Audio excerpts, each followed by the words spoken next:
ঋতুরাজ বসন্তের স্নিগ্ধতায় দেবী দুর্গার আদিরূপের আরাধনায় মেতে উঠেছে নওগাঁর সনাতন ধর্মাবলীরা। নওগাঁ থেকে সুবীর দাসের প্রতিবেদনে দেখুন বিস্তারিত।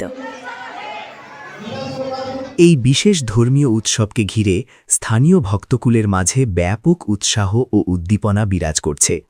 এবারের বাসন্তী পূজায় শাশ্বত মাহাত্ম্যকে নতুন প্রজন্মের কাছে তুলে ধরতে বিশেষ আকর্ষণ হিসেবে গীতা উৎসব ও গীতা বিতরণের ব্যতিক্রমী উদ্যোগ গ্রহণ করেছে আয়োজক কমিটি।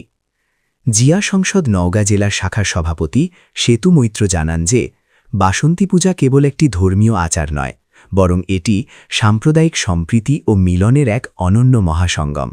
তারা জাতি, ধর্ম, বর্ণ নির্বিশেষে সমাজের সকল স্তরের মানুষকে এই মাঙ্গলিক উৎসবে অংশগ্রহণ করে অনুষ্ঠানটি সফল করার উদাত্ত আহ্বান জানিয়েছেন। উৎসবের পবিত্রতা ও ধর্মীয় ভাবগাম্ভীর্য বজায় রাখতে জিয়া সংসদ নওগাঁ জেলার কমিটির পক্ষ থেকে সকল প্রস্তুতি ইতিমধ্যে সম্পন্ন করা হয়েছে।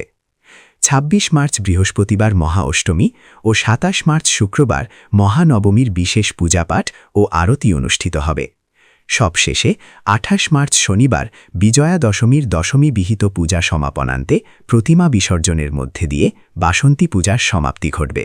সেতু মৈত্র, সভাপতি, জিয়া সংসদ নওগাঁ জেলার শাখা পক্ষ থেকে নওগাঁবাসী সহ সকল দেশবাসীকে আজকে রামনবমী ও বাসন্তী পূজার উপলক্ষে সবাইকে শুভেচ্ছা ও অভিনন্দন জানাচ্ছি। ধন্যবাদ সকলকে।